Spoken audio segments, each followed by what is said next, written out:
Hi guys, James at RampantLionReviews again for you today with another beer review. For this one we are going to stick to Sweden and we're going to head up towards Gothenburg once again. Göteborg, as you would say in Swedish, the Swedish craft beer capital up there on the west coast. I've got to get that catchphrase in now when it comes to Gothenburg beer because it's, a bit of a tradition and all that kind of thing. But for this review we are going to return to one of my favourite Swedish craft breweries and we're having a look at another beer from a new series that they've just started releasing. So for this one then we are going to go a little bit out to the east of the city to Landvetter, which is of course home to Bryggeri. So for this review we are going to have a look at the Tropics.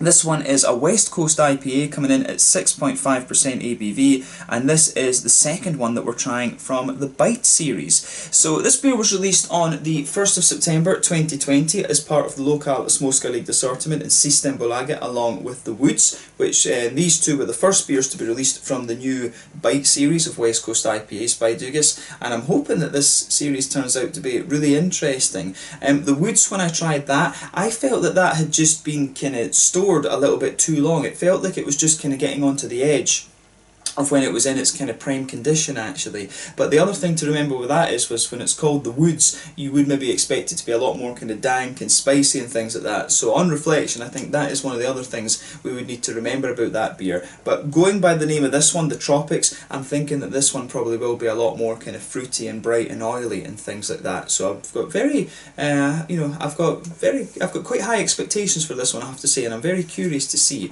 how it turns out. But regardless, it's definitely nice to see that Bryggeri are doing some West Coast IPAs now. I felt that this is a style that has been neglected for quite some time by a lot of breweries. There's, just because of the New England haze craze sort of thing. So I'm really glad to see that Bryggeri are having a go at some of these, and hopefully this series turns out to be really quite nice actually. They've had the Fresh series and the Crush series with the New Englands for quite a long time, and it does seem to be they are starting to branch out into different styles and things like that actually, which seems to be pretty good. I hope that they do a coffee stout series as well. I say that in every video, but I do hope that they make a series of coffee stouts actually, because these guys are really good in that particular sub-style in my opinion. But pretty much any beer that Bryggeri try, these guys can do it very well actually. But yeah, let's see how we get on with this one then. So as always with my reviews, I'll tell you a little bit about the brewery before we taste the beer. If you want to get straight to the tasting, just fast forward. All the usual links are in the description below. That's the brewery website, the link to my other reviews that I've done from Bryggeri before. This must be review number 25 or so that I've done from this brewery, and there will no doubt be more in the near future.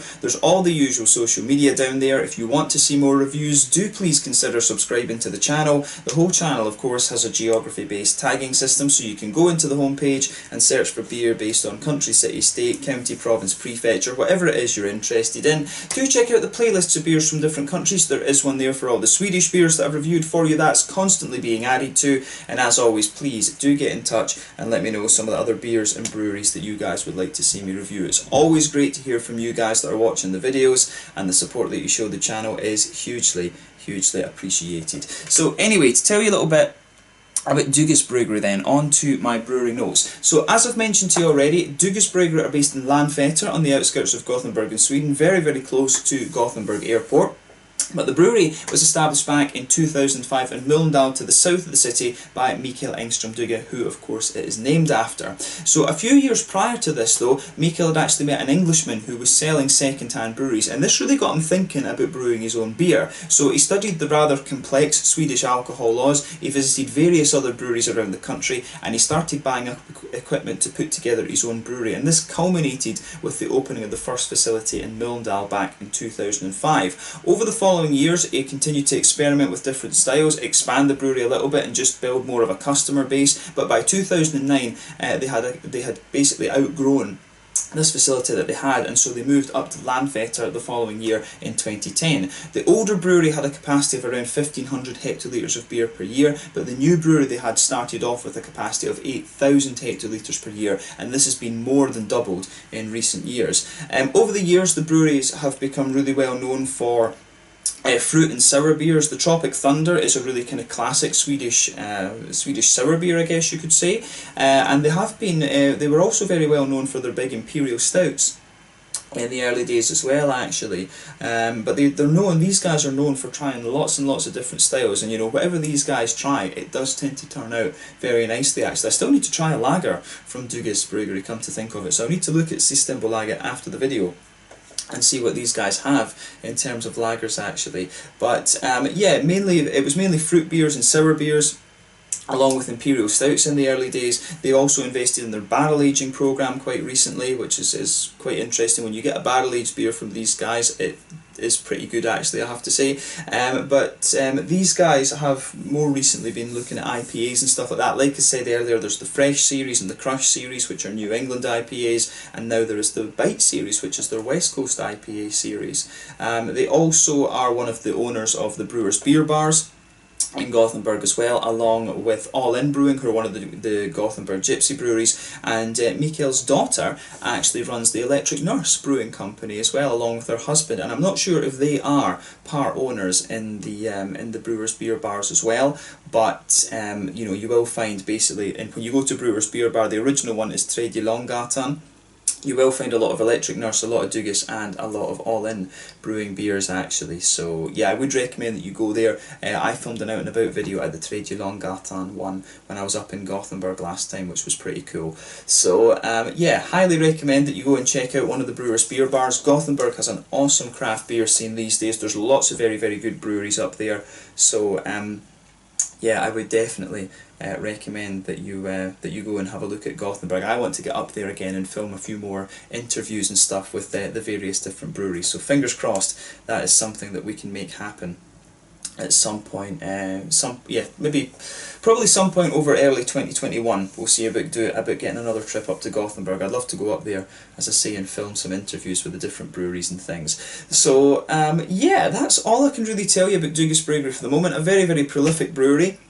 The number of beers that are listed from these guys on Untappd, I think, is about 70, but I think that's inaccurate because these guys have been going for so long. They've celebrated their 15th anniversary, along with Närke Kulturbryggeri, of course. But yeah, definitely a Swedish brewery that I would recommend you check out. So if you want to learn more about this brewery, you can check out the brewery website. You can follow them on Facebook and Instagram to keep up to date with all the latest goings on, and you can of course check out the Rate Beer, Untappd and Beer Advocate pages to learn more about all the different beers that these guys have done.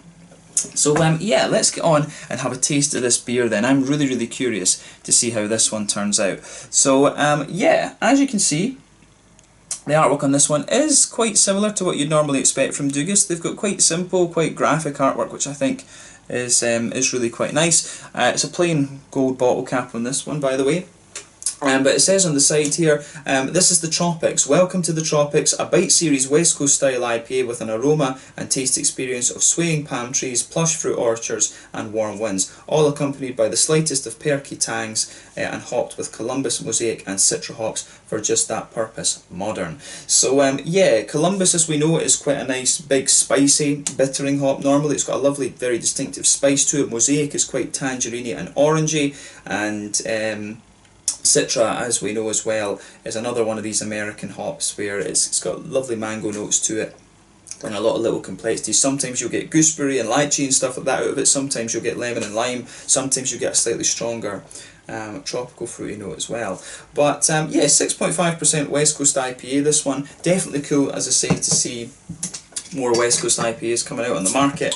So yeah, let's see how this one turns out. But yeah, let's get it out and into the glass and see how we go. See, curious to see how this turns out in comparison to the Woods.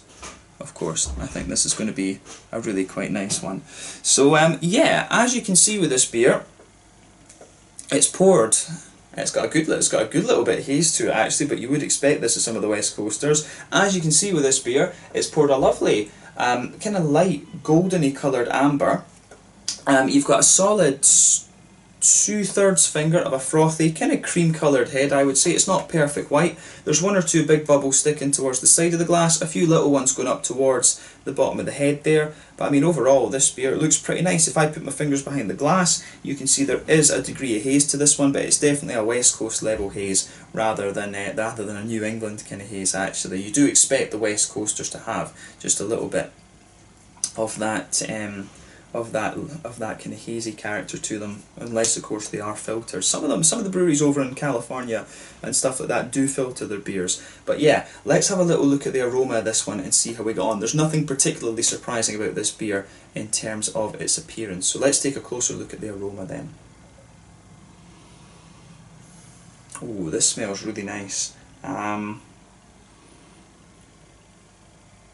Yeah, it's quite. This is again. This one has quite a nice big breadiness to it. It actually reminds me in a number of ways of some of the German IPAs that I tried a couple of years back. You know, when the Germans started brewing the West Coast IPAs, it really reminds me of some of those actually. Like I remember there was one from the Berliner Bergblavei, and it really reminds me of that particular IPA that I had. But yeah, straight away with this beer you're going to get a nice kind of white, a mixture of a white sort of brown bready thing. That's what forms the backbone of the nose. You can smell, as you smell more and more of it, it gets a little bit more bread crusty, it gets a little touch kind of sweeter, like there's a wee bit of caramel to it, there's a little bit of a biscuity quality as well. Yeah, definitely there's a bit of a sweet caramel to this one, there's a bit of a sweeter kind of biscuity quality to it as well. It does have a wee bit of graininess to it, and the bready notes that you get out of this beer are, they do kind of smoothen out and become more and more grainy the more that you smell of this beer. So yeah, mixture of white bread and brown bread, a bit of a bread crusty quality, sweet caramelly notes, bit of biscuit. That kind of sums up your malt base in this one. I think it's pretty kind of straight up. It's very similar in terms of its malt base to the other one in the that we had, the Woods. So yeah, let's see. So yeah, this one for me, one of the more definitely one of the more kind of bready leaning West Coast IPAs that I've had. Or that I've smelled, I think, definitely in recent times. So, yeah, in terms of the, it does actually smell as if it's got a bit of wheat and stuff in it, come to think of it. Does it say if it has wheat? Yeah, it has wheat in it. Yeah, barley malt and wheat malt, so yeah, it does have a good bit of wheat malt in it. So, yeah, this one's quite, it does have a good little bit of that, actually. So, yeah. You can definitely smell that kind of white bready, wheaty kind of quality coming out of this beer. So yeah, just be aware of that when you smell this. This one, I think, back in the day, I don't know if they put wheat malt into West Coasters so much. This is one of the things. So yeah, this is definitely more. They are maybe taking one or two elements of the New England IPAs to do these West Coasters, whereas back in the day the West Coast IPA was really quite oily and things. And not many breweries, I think, put wheat malt into their West Coast IPAs. Do correct me on that in the comment section below if you know otherwise, though. Let me know. But yeah, definitely a very, very bready leaning West Coast IPA. In terms of the hoppy side of things then, so yeah, with this beer you can definitely get a little bit of that distinct kind of Columbus spiciness actually. So yeah, Columbus has that really distinct sort of big kind of just spicy quality. It's used as a bittering hop, always put in early additions in the boil, just to, you know, to give the beer a good little bit of a kick. Quite often they used to do that in the West Coast IPAs with Columbus and Chinook. Those were the kind of base ones actually for a lot of beers. But on so I would say on the green side of things, yeah, there's a little bit of earthiness in there, good little bit of floral spice, but not quite as pungent as it was in the case of the Woods. There's a bit of lighter grassiness in there, and you've got some really nice kind of juicy, oily fruitiness coming out of this one. So let's focus on the fruity side of the beer. So yeah, good little bit of a mango quality coming out of this one. But I'd say that this beer really leans more towards the Mosaic than it does towards the Citra actually.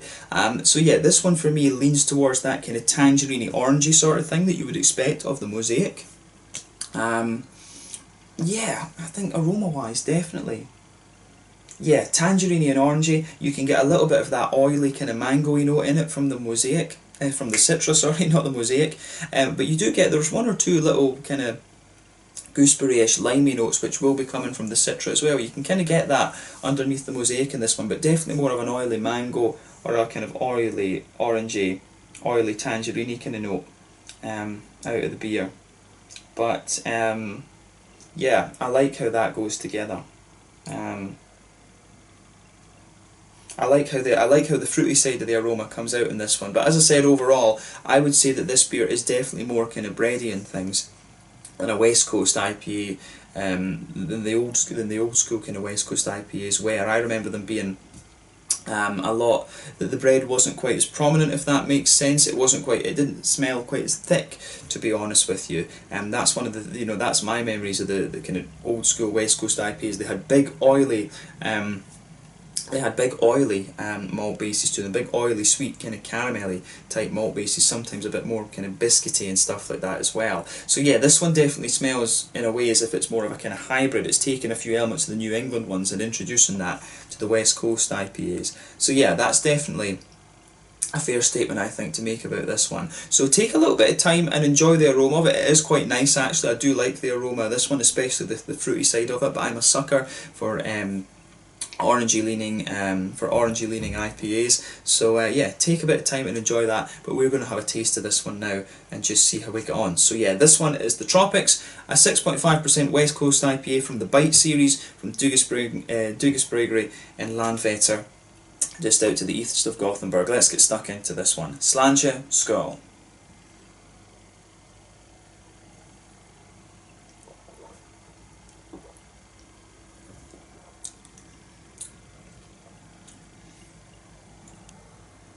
Yeah, okay. This one's quite interesting. I do like this. This really is one that's going to test my palate a little bit. I can tell you that straight away.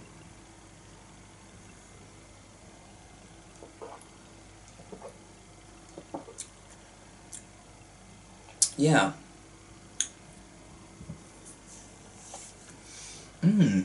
Okay. I quite like this. I do like this one, actually.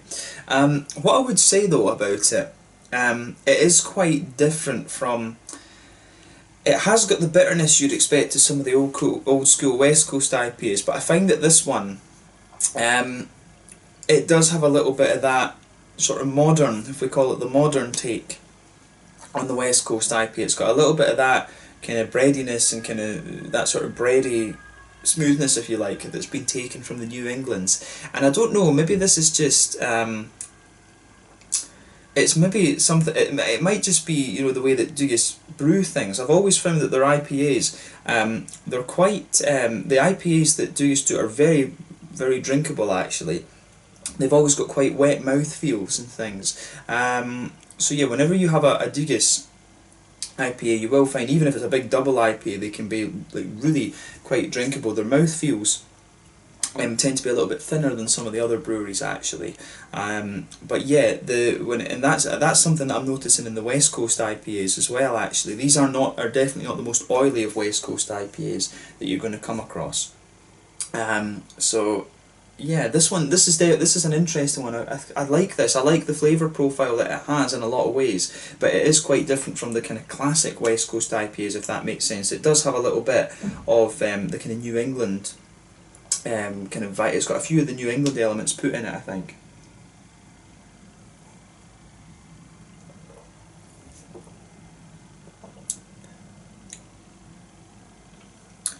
So yeah.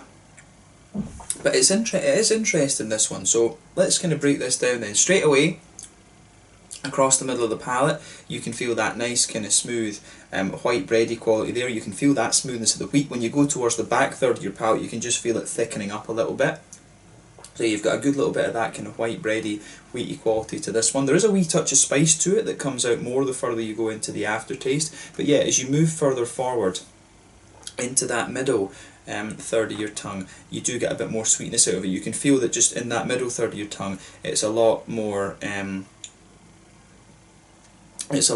just kind of crisp. Actually, you get a lot more crispiness to the kind of white bread in there. But yeah, you have in that very middle of your palate, there is a bit of a sweet caramel out of this one. Then as you move further out from that, it gets a little bit more. It does get a little bit more.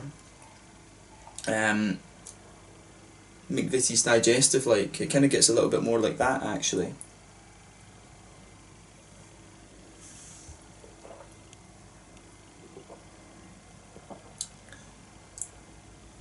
Yeah, it definitely gets a little bit more A little bit, yeah, more biscuity and kind of grainy. If you can feel a few grainy elements pushing their way up through the malt base on this one. But yeah, the middle third of your palate definitely quite crisp and white and bready. On top of that, you get a nice kind of biscuity, sort of McVitie's digestive biscuity type layer. In the centre, you get a nice kind of bit of a sweet caramel. Then, as I say, on the back third of your tongue, there's quite a thick white bready wheaty note, some spicy kind of characters coming off of it, and yeah, I think that sums up the malt base quite nicely. You can feel this one; it does dry out a little bit the further that you go into the aftertaste. On the hoppy side of things then, in the back corners of the palate, you've got a nice bit of earthiness out of this beer. That'll be both from the Columbus, I think, and also from the Mosaic. Mosaic does have a good little bit of earthiness to it, so yeah, you're getting that in the back corners of the palate. But as you come further forward along the sides of the palate there, you do get quite a bit of that nice Columbus spiciness to the beer. You really get that there, and as you reach the front corners of the palate, it makes a very kind of sudden transition. Then it's lighter and grassy around the front edge of the palate, actually. So yeah, that's kind of the green side of the hops. I would say that the green side of the hops in this beer really lean towards, they really lean towards the kind of the sort of big floral spicy kind of note, actually. So that's interesting.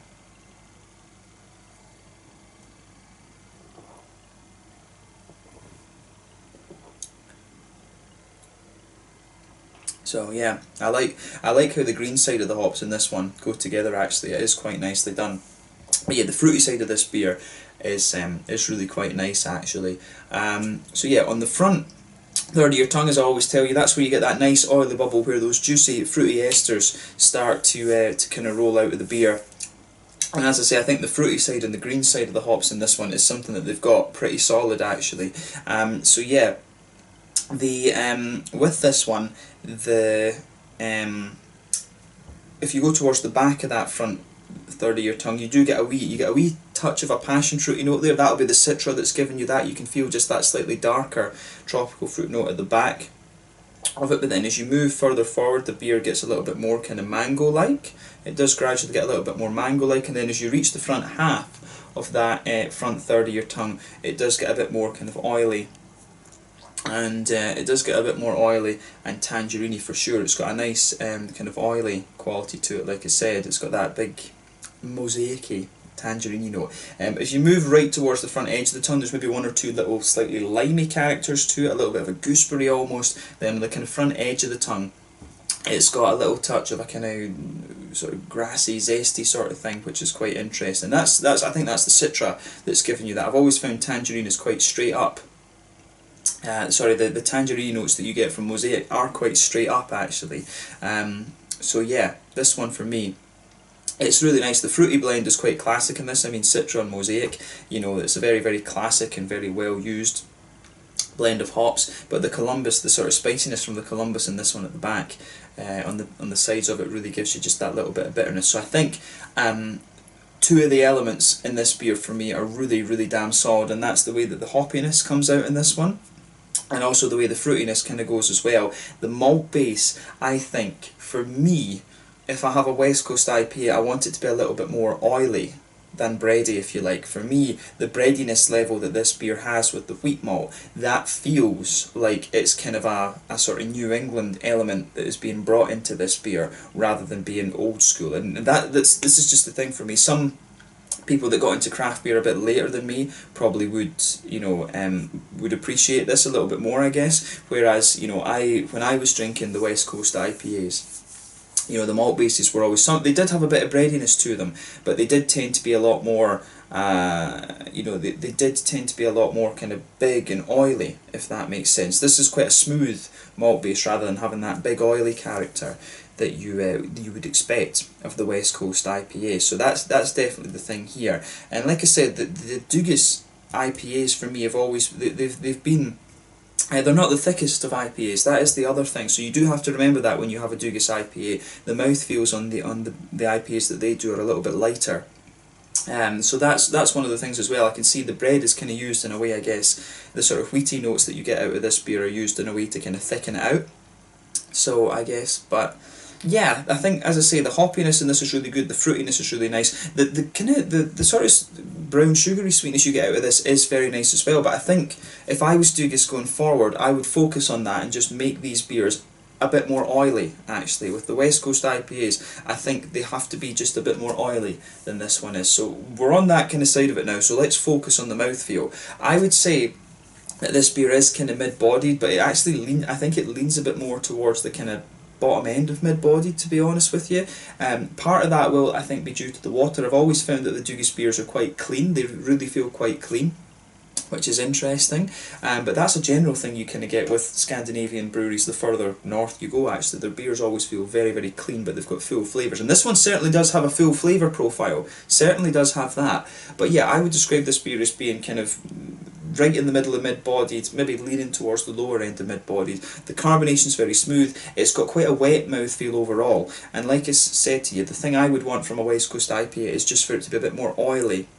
So I think it needs a little bit more of a kind of brown sugary type vibe to it, actually. And the thing is, yeah, the American, if we think about the West Coast IPAs, a lot of the American breweries would use different two-row malts, and they have quite a bready and biscuity kind of character to them as well. The wheaty malt, I think, the wheat malt, I'm not sure if that's the best choice for this one, because it does, to me, it just kind of comes across. You will notice the further that you go into the aftertaste, this beer, it does get a little, you can feel a little bit of a kind of candied note coming off the middle of your palate as well, and that's the wheat malt that is going to give you that.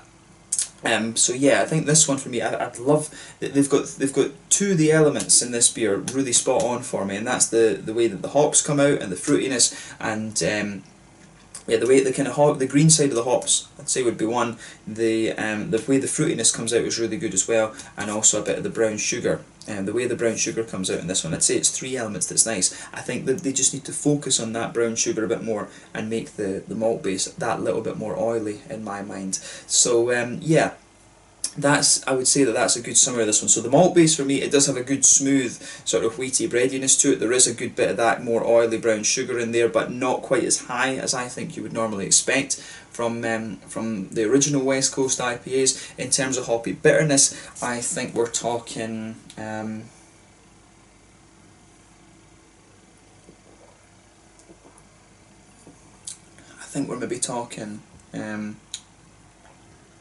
I think we're maybe talking about, how do we say, I think about 50-ish IBUs for this one. By no means is this beer going to blow the head off you in terms of IBUs and things. I think about 50 IBUs. The carbonation is, as I say, very smooth, and the fruits are really nice and juicy, but at the same time they've got that oily element that you do expect. So they are getting the big oiliness that you expect from the fruits, actually, and you are getting a little bit of the oiliness from the brown sugary side of things. I think it's the breadiness, the level of the bready and kind of wheaty notes in this one that really make it just feel a little bit more of a kind of modern take on the West Coast IPA. So I'd love to see them kind of go all out and do, you know, a more kind of classic vibe West Coast IPA. That would be a really interesting thing for Dugges to do, but they've got quite a lot of the elements right in this one. I think it just, you know, they need, I think it's just going to need tweaking a little bit going further forward, and that's the whole point of the Bite series.